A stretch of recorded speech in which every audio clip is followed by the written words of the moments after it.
Alright, so today, as you can tell, that's so rude. I guess the oven's finished preheating. Anyway, I'm going to be baking. And anyone who knows me even moderately well probably has heard me talk about me baking before, because like I enjoy doing it a lot. I got some cookies, some brownies, some cupcakes, some actual cakes, some cheesecakes under my my belt, okay? So I like to think I'm a little bit of a seasoned professional. That's a lie.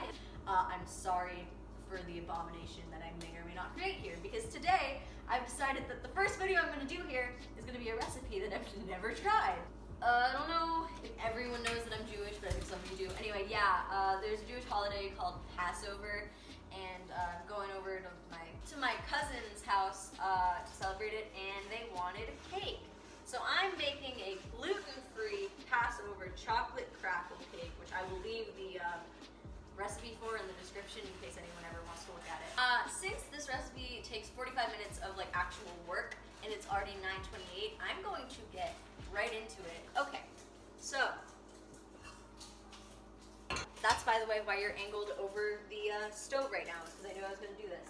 Half a cup of this. We're using not butter, but margarine. I think that's how you pronounce it, because butter is not kosher, because Jews can't eat dairy. That's why, right? I lied. We can have dairy, but apparently you just can't mix dairy and non-dairy. So this is also a non-dairy recipe for anyone who ever would want to replicate it. That you got that going for you. Thanks to my parents' infinite knowledge and wisdom, which I do not possess, I've established that to mix the two of these things, I basically just need to do half of each bag. So I'm gonna get into the chocolate. So I'm gonna get the party started in here by sticking this. Oh shit! Okay, I gotta get the chocolate in here. Half of each bag is what I'm told. I'm gonna do half of the dark chocolate morsels first. Half of these semi-sweet chunks. And I'm just gonna start mixing this and melting it down. That actually is quite satisfying looking. Now the beauty of using a non-stick thing is that much as the name suggests, it does not stick. So it's not sticking. We're good. Yeah, I'm gonna grab the milk real quick. I'm just gonna pop in the milk. That's boiling. Okay. So I keep turning the heat like very much down in hopes that that will prevent any burning. 1 teaspoon of this. It smells really good because it's, you know, chocolate just like melted. I have this irrational fear of confusing teaspoons and tablespoons and somehow just like fucking up an entire recipe. Really irrational, like oddly specific anxieties with things. And like a major one is just like, I'm always scared that I'm gonna like mess up teaspoon, tablespoon ratios and just utterly ruin a recipe. And it hasn't, I don't think it's happened yet. So like, we're on the right track. Pop that in there. That basically overall, I guess, is the chocolate mixture. It's just a nice, smooth little mixture of chocolate. Why don't we just like, for quality assurance, it's like, quality assurance just means testing your product. What you're using, right? 3, 2, 1. Welcome. We're in a new location now. And now we get to do other things. I need to crack and separate 5 eggs. Yeah, so it looks like we have a guest, is what it looks like. Hi, son. Hi, boy. Right. I'm a professional. I don't talk to my cats when I'm baking. I'm very baking focused. Okay, so I got myself a bowl to put the yolks in, and I'm gonna put the whites in here. I'm actually really good at cracking eggs. I know a lot of people say that, but I mean it. I'm a professional. As I say that, I struggled. It's because I flexed, and you know that when you flex on something and then you try and do it, it never works. All right, just pretend that one didn't happen. This is the first egg I'm doing. Haven't done this one yet. First egg, down the hole.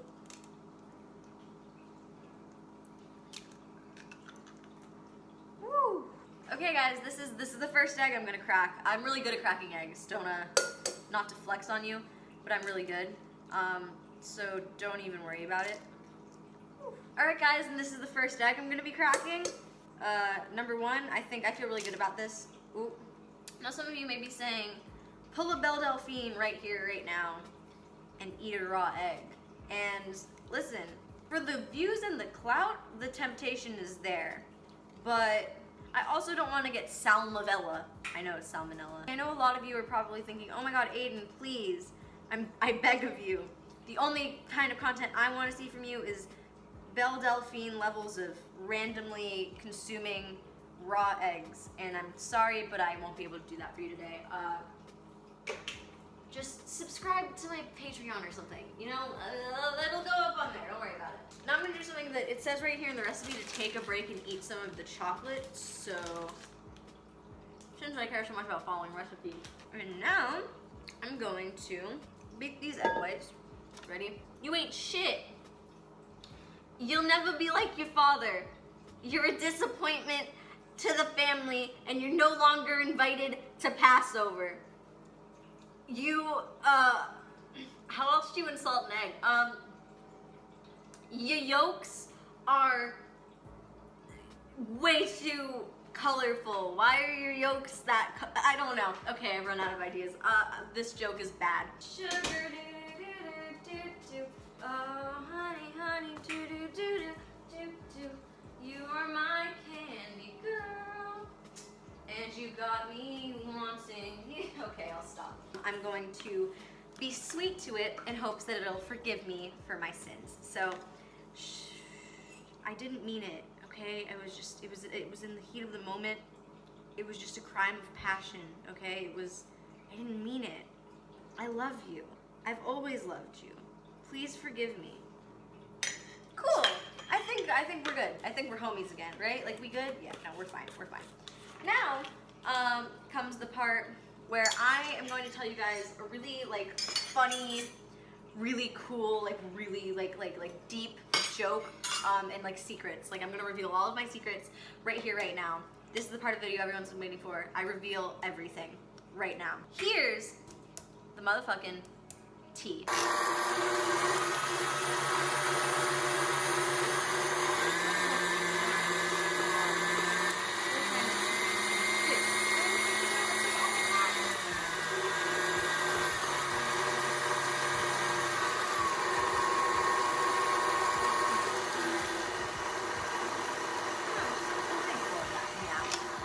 Yeah, so I really hope you guys enjoyed that portion. Like, it felt really good to get all that off my chest, and I do think that I was like really, like, that was like the funniest I've been in a while, so really glad I could share that experience with you guys. I'm gonna turn this back on, and I'm just gonna abuse and beat these now, so.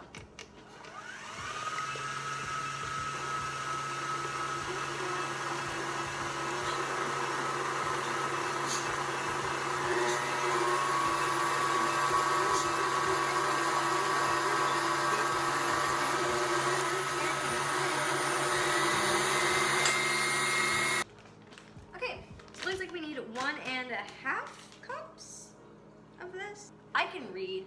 You see, I know I sound like I'm like saying a question every single time I say something. I would say that to an extent, I definitely am questioning every move I make, but it's just because I lack self-confidence. You know, it's not because I can't read. Okay, I can read at least a 2nd grade level, maybe even higher, depending on the day. I've actually never worked with almond flour before. It's texturally, it definitely looks different and feels different than like normal flour. The thing about almond flour, I think that my mom told me, is that you have to refrigerate it once you've opened it, which I don't know if you know this, but you don't have to do that with normal flour. Okie dokie, and now I just need to fold it. So folding is a very specific technique that I, for one, am not very adept at, but you know, as they say, fake it till you make it. Once again, professional baker here that's very confident in her own abilities in baking. It smells really good. Like, it just smells like chocolate, but like it's grainy because like almond flour isn't as like fine as normal like wheat flour, and this texture is really weird. I actually won't be able to try this until tomorrow at this family dinner thing, which means I just won't know how it tastes. Which is like, it's honestly kind of unfair. Like, I think that it should be acceptable if you're baking something to bring to like a family outing, that there's like a couple bites gone. Not like bites, like I wouldn't bite into the cake, okay? I'm not a monster. I would cut a slice, but like I think that that should be an acceptable thing. Like, yeah, you wanted to try your stuff before everyone else got their grimy little hands on it. Like, what's the problem with that? Take a look at this this texture of, like, I don't know. I'm really unsure how I feel about it. Yes, you can hire me to bake your Passover meals next year. Or not full meals. I'm not a chef, okay? Just a baker. It's only $50 per hour. No, per 30 minutes. My prices are high, but I'll talk while I make it and send you a video of it if you want.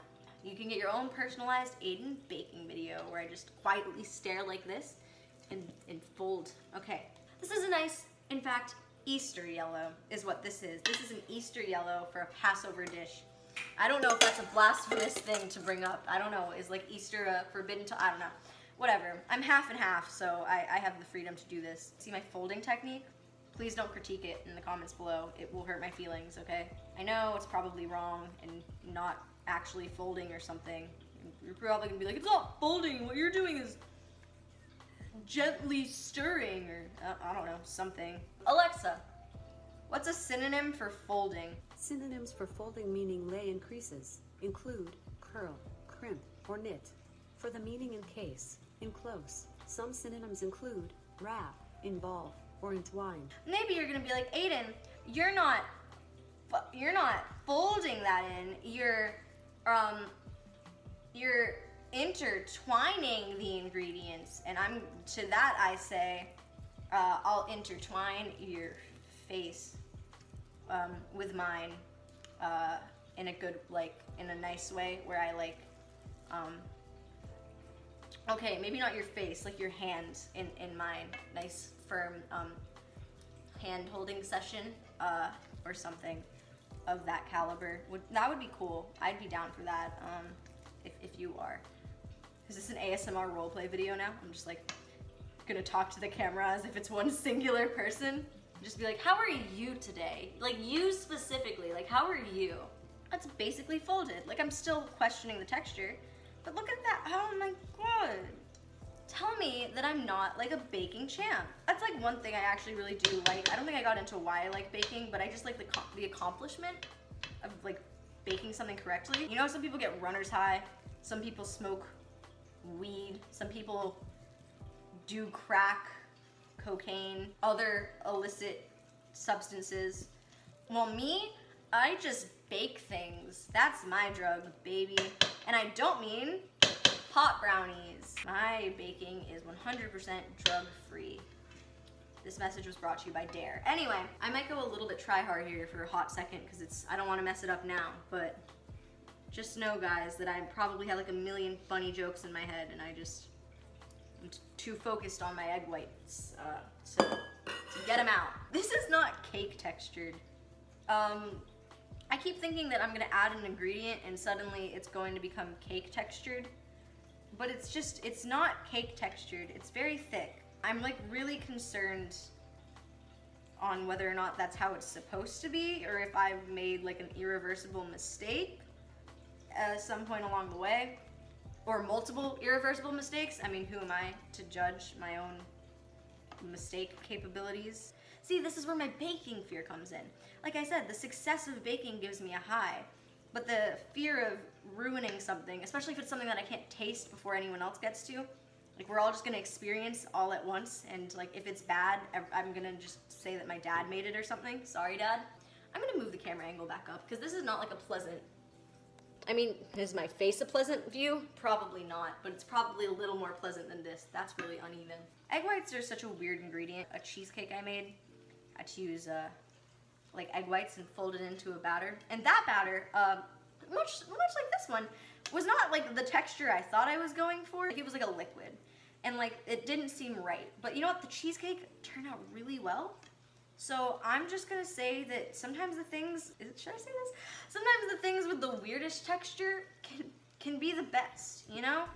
Don't judge a baked good by the texture of its batter. God, that's inspirational. If my plan to be a professional baker, which is not my plan, but hey, if my plan to be a professional baker falls through, I can just become a motivational speaker for other bakers. I'll show up at your house. Oh, that's also something you can do. Like I said, you can PayPal me and I'll bake this for you. You can also PayPal me and I'll just show up at your house while you are baking something and start being very inspirational towards you. And I'll just be like, you know, like, baking is an extension of, you know, your being. So like if you're not in a good place while you're baking, like you gotta get in that like positive mindset to really like unlock the full potential of your baked goods. You know what I mean, bro? Like okay. So this is our final product.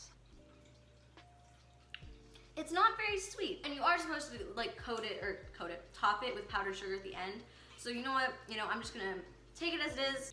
Straight up pour this into the baking pan that I prepped, or my mom prepped actually.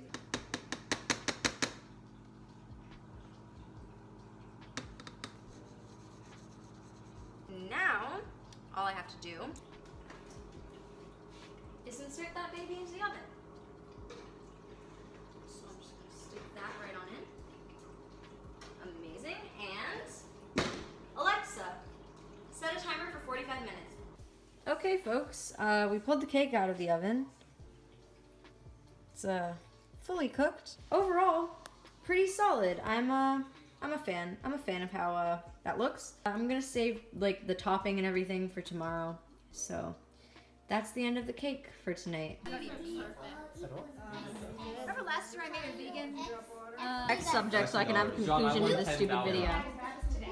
You're gonna have to give me your full, honest review. Yeah. Alright, give me a full, educated review, please. I deal with John squeezing value, but not you. Opinions. It's chocolatey. Yep. It's kind of not very hard, which is good. I like things You when should they're say hard. fudgy. Fudgy is the word. That's a word. G is a word. You gotta make it have like a raving review so the people that watch this video are like, oh my god, Aiden's such a good baker. It's really, really good. Thank Oh my you. gosh, this might be the best flourless cake I've ever had. Thank you. I know. So I didn't want to vlog the rest of my family eating cake because like, it was a family event, and like I am always on that YouTube grind, but also I wanted to spend time with them and not badger them all asking them how the cake was. General consensus, although you're probably not going to believe me, is that the cake was really good. I actually really personally enjoyed it. It was kind of just brownies, like it felt like it was just brownies. It had like the taste of brownies. It was nice and light and fluffy though, which is kind of interesting for a flourless cake. So honestly, 10 out of 10 would recommend that recipe if you want something that's like gluten-free and dairy-free. That's a recipe you could check out. Once again, that's in the description. Make sure to leave a comment if you want more videos. Maybe suggest some things for me to bake sometime. But yeah, I'm not going to hold you much longer. This video is pretty long, at least at the mark where I've edited so far. So hope you guys enjoyed. Stay classy. Woo!